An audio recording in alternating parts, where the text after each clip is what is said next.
So, why do people get stuck in a position that they don't feel like they can change? Our next guest will help us understand how our mindset keeps us from being successful. Building spirituality, family, health, and business. This is The Giant Builders with Lois Wyant.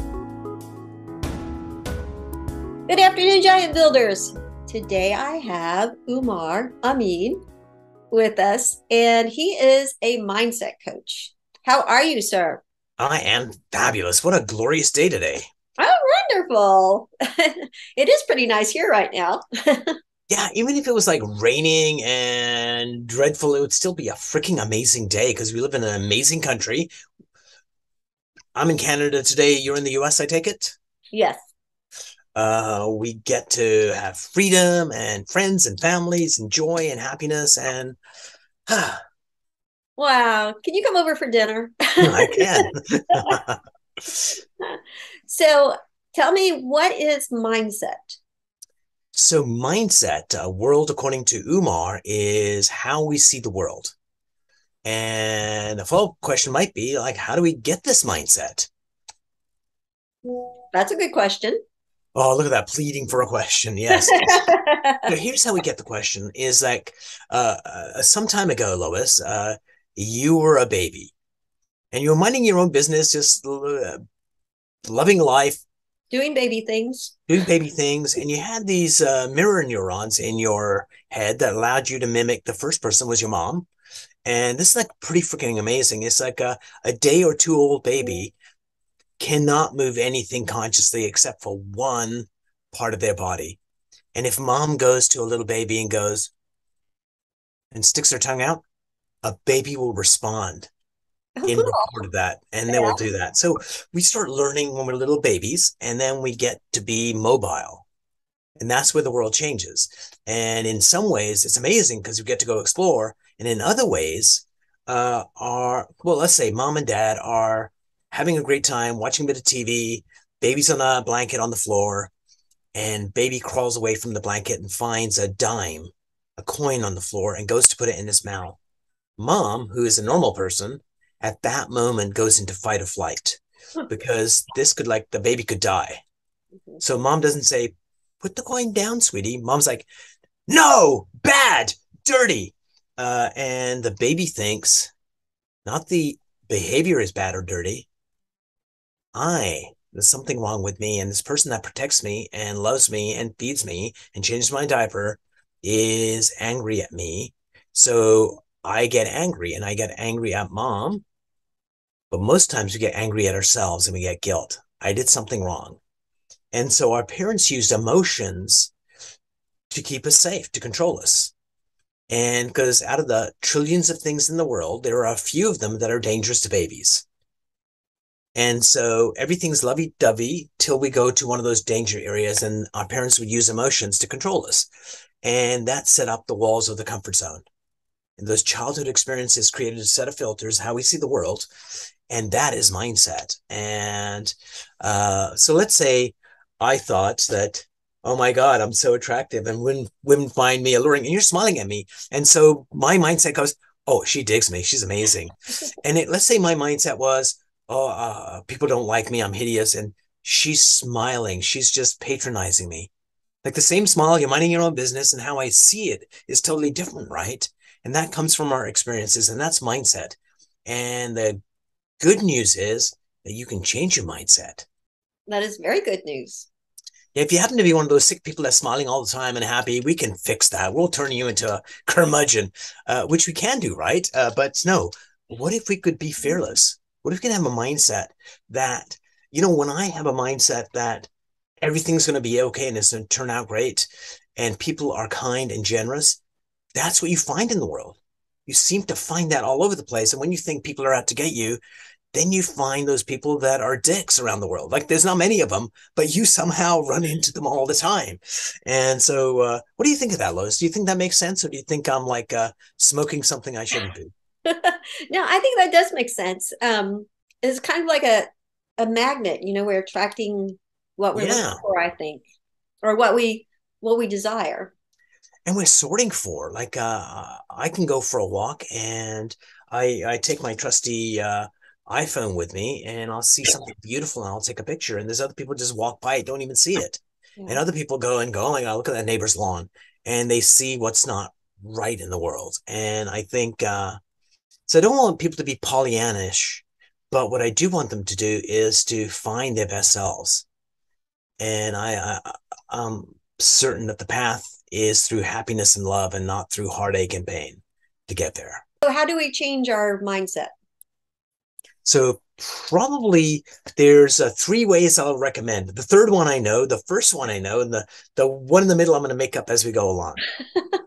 So Okay. one is just be grateful every day, and not just be grateful. So let me ask you, Lois, are you in a significant relationship right now? Yes. Romantic. Yes. And what's the name of the lucky person? Jim. So if I asked you to say, so if you said, I'm grateful for Jim, let me know how that, it's okay, right? Feels good, right? Right. So I want you to add another word to it.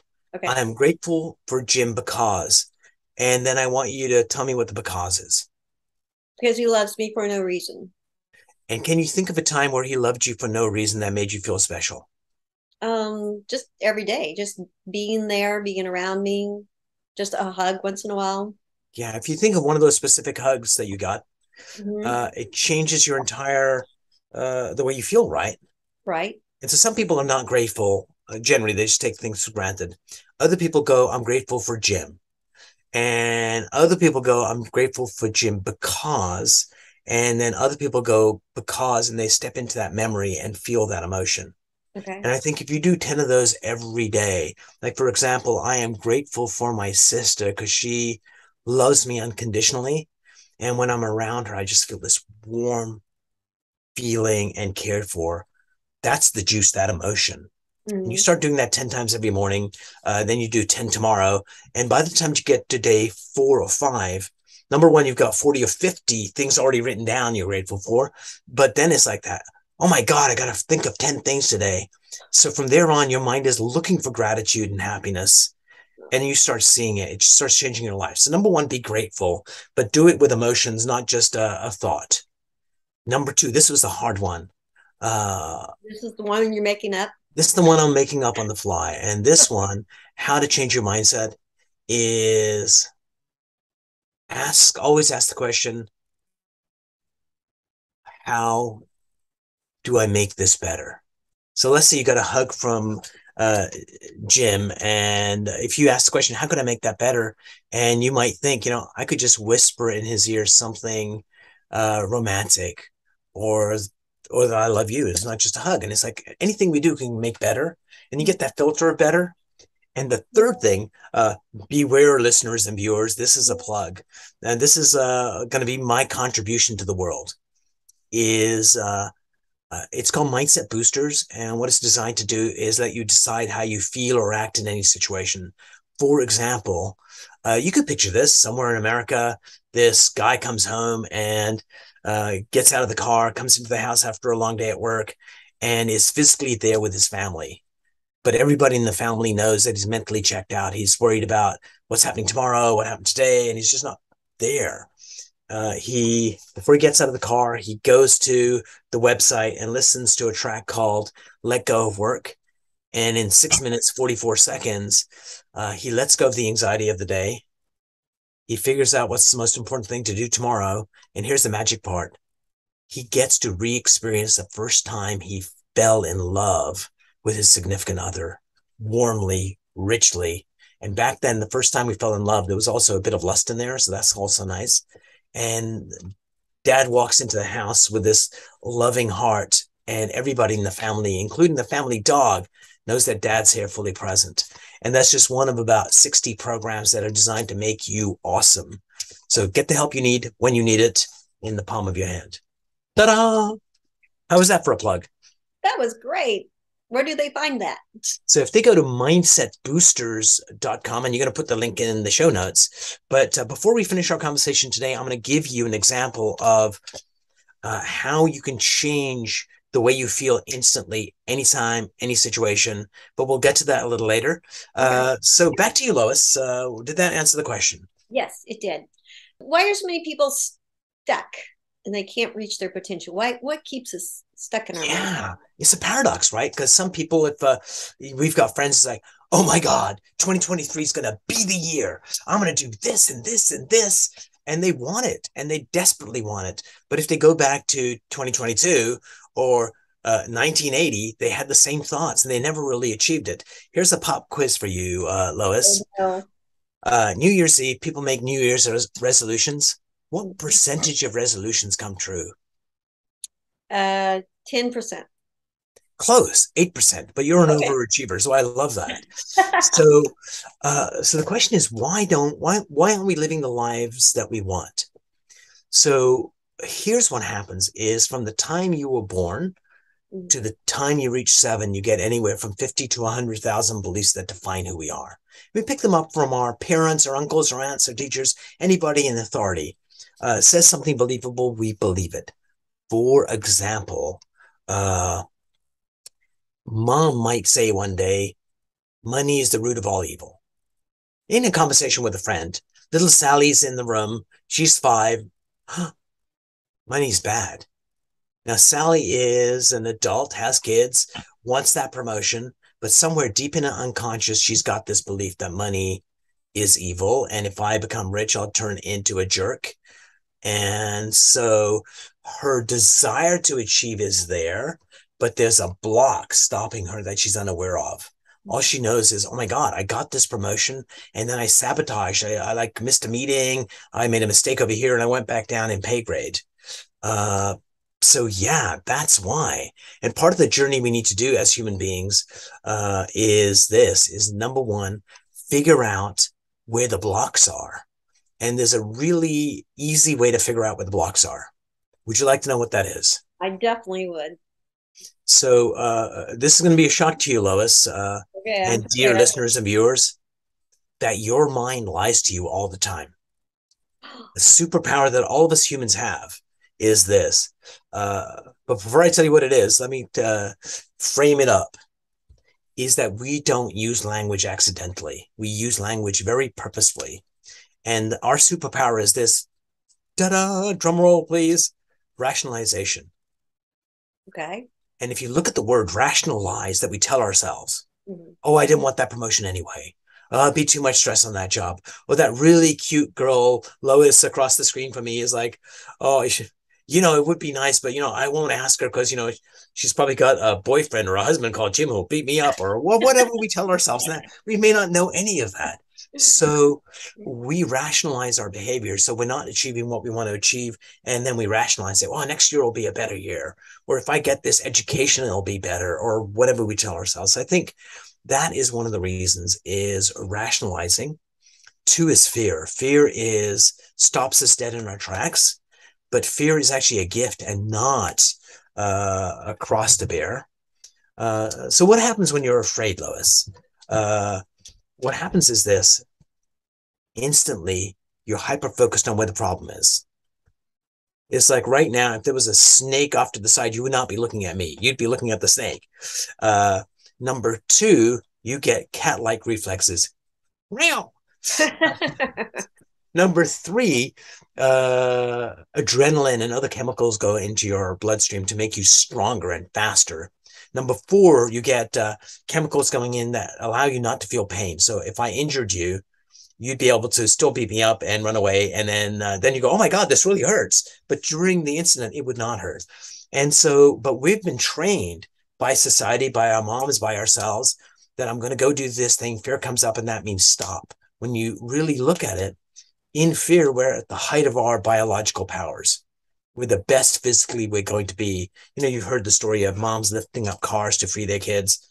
Well, why they let the kids go into the car in the first place is a mystery, but it is true that all of a sudden we had this superhuman strength because fear kicked in and it allowed us to go beyond our normal capacities.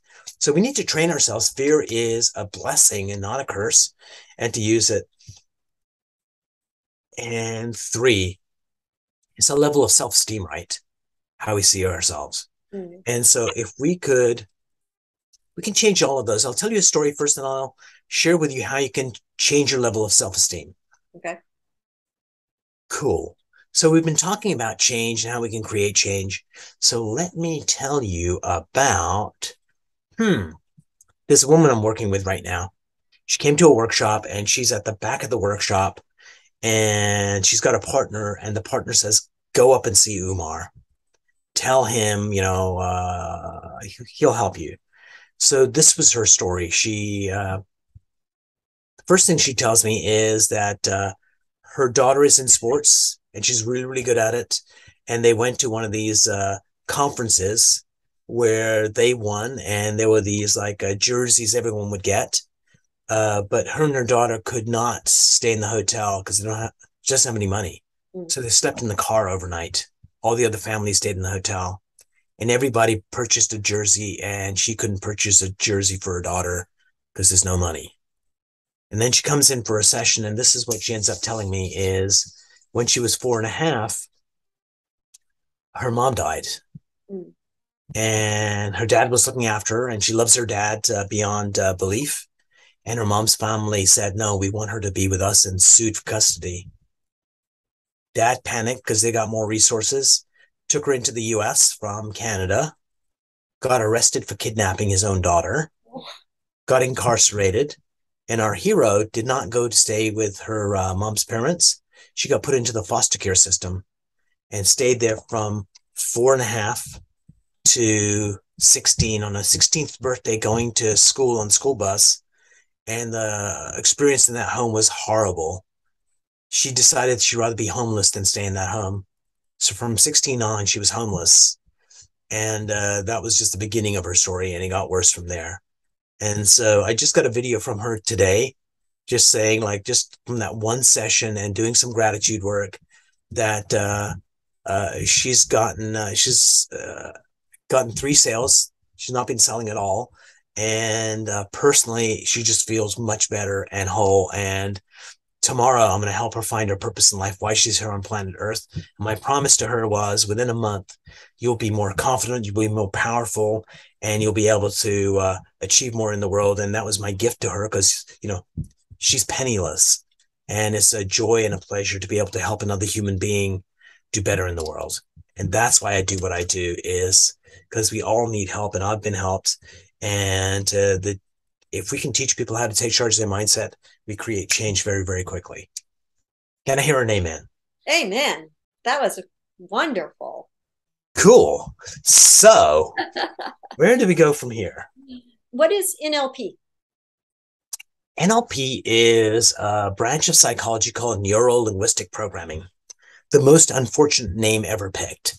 Because that programming part, people are like, oh my God, programming, you're not programming me. And so what it's really about is having a deep understanding of an experience. So let's say that you had this ability to be a great interviewer. And I ask you, how do you do that? And you would have one of 2 answers. Well, Umar, I am a genius. Or no, you'd have one of 3 answers. I'm a genius could be one. Number 2 could be I don't know, I just have a conversation and they turn out really well. Or number 3 could be, well, Umar, glad you asked me. It's A, B, C, D, E. This is the process to do a great interview.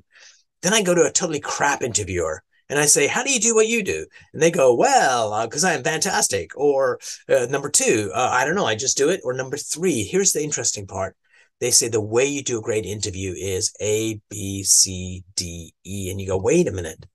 You both can't be doing the same thing and getting dramatically different results. So what happens is human experience happens at the unconscious level. How you do what you do.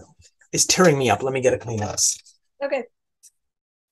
Oh, no, red nose. So what we can do is go into a much deeper level of the human mind and figure out how you interview so exceptionally, and then teach that to another human being. And that's called modeling. And that allowed us to figure out, this person had a phobia and they don't have a phobia anymore. What happened internally to create that change? We can do that purposefully now because I know how to do that. And if we ask the person with the phobia, how did you let go? He's like, I don't know. I held my breath for 3 minutes or something. If anybody else tried, would not work. But when you figure out what's happening internally. So NLP is an understanding of the human experience and being able to teach it to other people. So if you want to learn how to be depressed, I know how to be depressed really, really well. And I could teach that to you right now. And we're not going to do it, but I could just say, okay, I want you to just put a frown on your face, start looking down at your feet, slump your shoulders. And in that thing, if you thought about how much you love gym and a really amazing time you had, you would not be able to do that. The memory would come up, but you would not feel the emotions because you've got the physiology of depression. And then I could do the same thing the opposite way. I want you to smile and look up and think of the saddest thing that ever happened to you. And you go, yeah, that happened, but you wouldn't feel the emotions.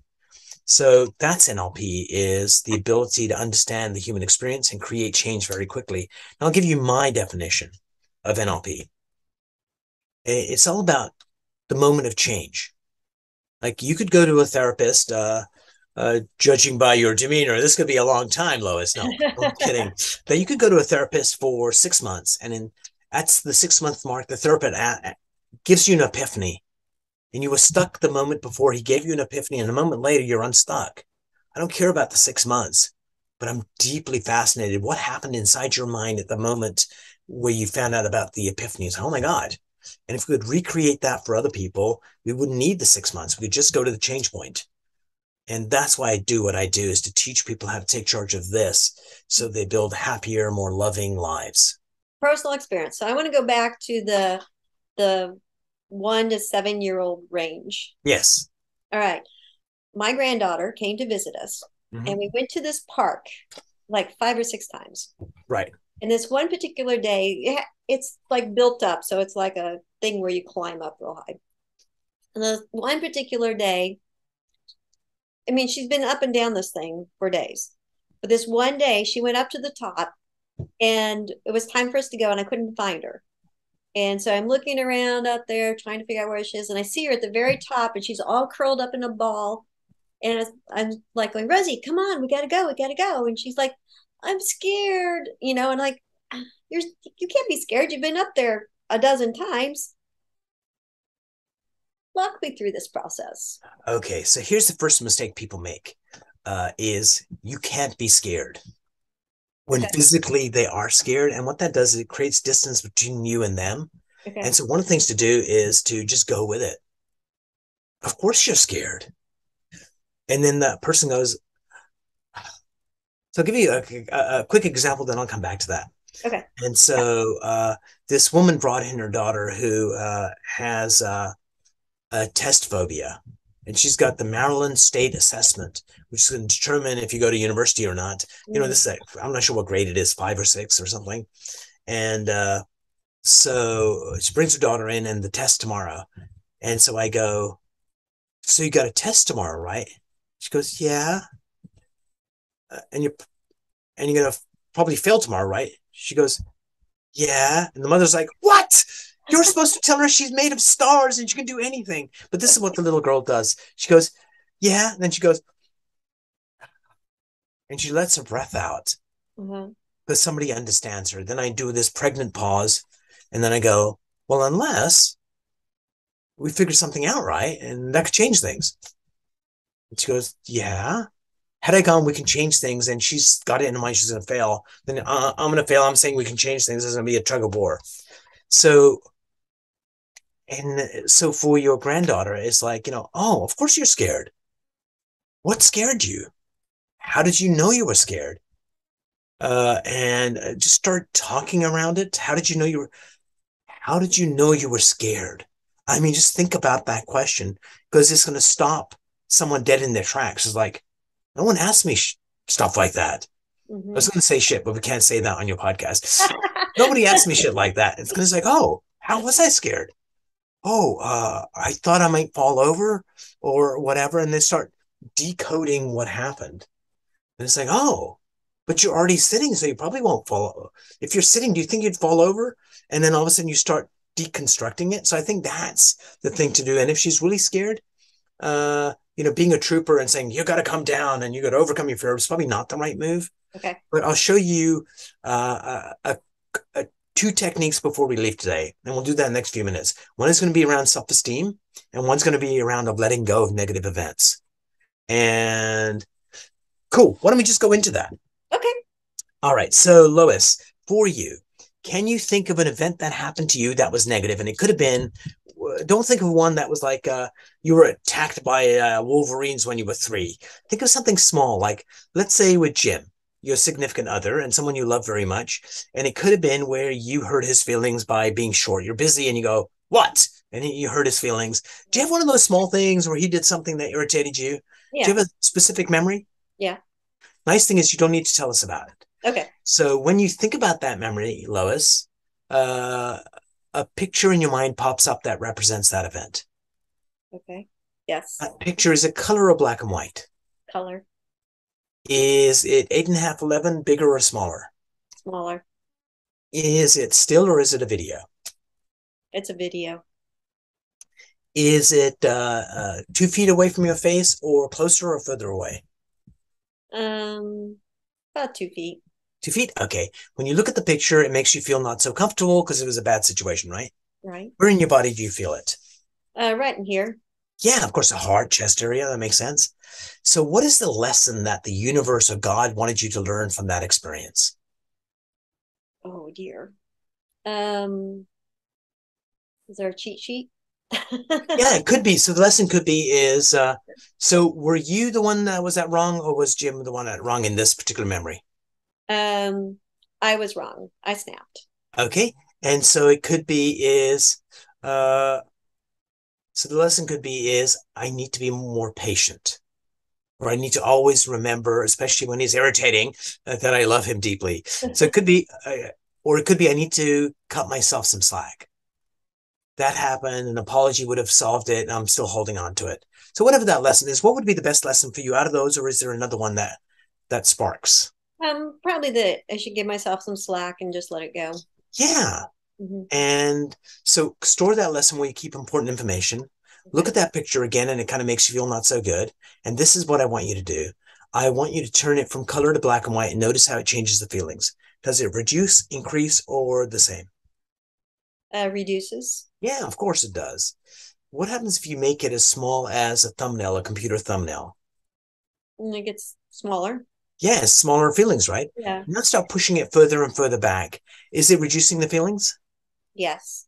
And at some point, at the end of the room, the house, the community, the city, the country, the planet, the solar The system, at some universe. point, yeah, at some point, it's going to go to zero feelings, right? Okay. How far out is it when it goes to zero? It's just not there. Yeah, make it go out another 10 feet and just lock it down so it never comes back. Okay. And so for your granddaughter on that experience, next time you're with her, say, you remember that time you were scared on the slide or whatever it was? She goes, yeah.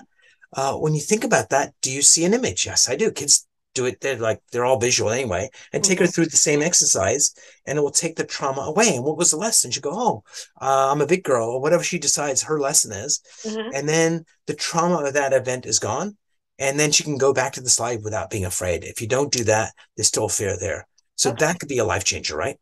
Okay. Yeah. That's So great. here is number 2 on the self-esteem thing that I promised before we part company. Okay. So on a scale of 1 to 100, what's your self-esteem right now? A 1 would be that you're so depressed by our conversation that as soon as I hang up this call, you're going to go to Jim, hug me, Jim. I was with this horrible man. Or 100 could be is you can't wait till I shut up so you can go to the bathroom, look in the mirror and go. So what's your level of self-esteem Hey, from 1 about to an 100? 83. 83, right. By the way, I was working with a group of engineers and I found a slip of paper where one guy had written it down. He was at 52.7 on the initial. So Uh-huh. let me take you on a journey, Lois. Here's the Okay. journey. Take a deep breath in, let it out slowly. And the Today Show is going to have you come appear on the show. And they're going to interview you.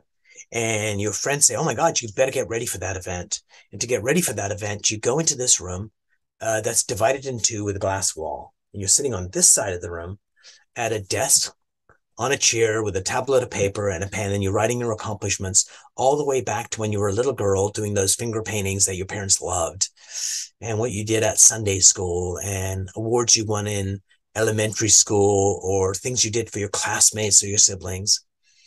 You go back to accomplishments in high school and summer jobs, things you did for the community, as an adult what you did. And as you're writing your accomplishments, the essence of who you are, some people may call it soul or higher self, steps out of your body, floats through the glass wall, and you step on the other side of the glass wall, watching yourself write your accomplishments on the other side of the room. So be there with me in this thought experiment, and then think of someone that loves you dearly, and have them stand right next to you. And it could be your granddaughter, it could be somebody else in your life. When you have that person that loves you very much, let me know. Okay, got it. And since your spirit, step into their body for a moment. And as they're watching you write your accomplishments, see yourself through their loving eyes. Okay. And then I want you to hear how much they love you and care for you, and really get a good sense of that. And then finally, since you're in their body, feel the depth of their emotions for you, how much they love you and care for you. Okay. And now that you have all three, step through the glass wall to where you're sitting right now having this conversation with me, and step into your body. And when you do that, it changes things, right? Yeah. And when you think about, and I can see the redness in your eyes. I've made more people cry than anybody else. And your level of self-esteem has changed too. Amazing. Yeah, off the charts, right? Yeah. So on that app I told you about, the website Mindset Boosters, there's like 60 of those in there to remove anxiety, to feel loved. It's shocking how many people that are amazing, powerful people that feel like they're not important, or they feel like they're an imposter. So we've got categories from overcoming anxiety to motivation and confidence to transforming your life. And I wanted to make a difference in the world, to make the world a better place. And I thought the best way to do that, other than, hugging all the pretty women I see, but apparently that's inappropriate, is to create this app and share it with the world. And what it allows them to do is get the help they need exactly when they need it in the palm of their hand. Ta-da! Ta-da. Any closing thoughts? Yes. Here are my thoughts. 3 of them. Guess what? The middle one doesn't exist yet. So number 1 is there's a better you inside you. Everybody watching this, listening this, and it's our duty to get there. Because when you shine, Lois, you are not going on better than you. What you're doing is giving permission to everybody around you that it's possible for them too. And I think that's our duty to humanity and the people we love, is to be the best versions of ourselves. Number 2, fear is not the enemy. It is the answer to get to the places we want to achieve things. Because when we want to achieve things, we have to overcome things. And to overcome those, we need to be at our best physical and mental selves. And on the physical selves, the fear is the number 1 tool to use that. And on the mental side, mindsetboosters.com. Shameless plug. And here is number 3. And this is my latest project, and I'll be writing a book around this in December, is that I can drop into a state of love, and that's more a state of being, where I'm accepting myself and I'm accepting the world around me, but in a place of love where I'm seeing things in a more richer way. And when I do that, I connect with people in a different way. When I'm working, my work quality goes up. When I'm by myself, it helps me connect with the maker more easily. So the book will be about the state of love. And my goal is, what if we could do that in a book that's 3 inches by 3 inches and only has 33 pages? Ooh. So a simple, elegant way to get there. So not some, long explanations. It's just, here's a how-to of how to go from being just normal to stepping into love. And there, my path. Summing it up, everybody deserves to be happy. Everybody deserves to live in a state of love. And everybody needs to be giving back to the world, because the best way to get more joy in your life is to be of service. All right. Well, I want to interview you after your book comes out. Okay. Absolutely. All right. Lois, thank you so much for inviting me. It was a joy being on your show. Thank you for making me cry. Okay. See you, Giant Builders. Thank you for listening. This has been The Giant Builders with Lois Wyant.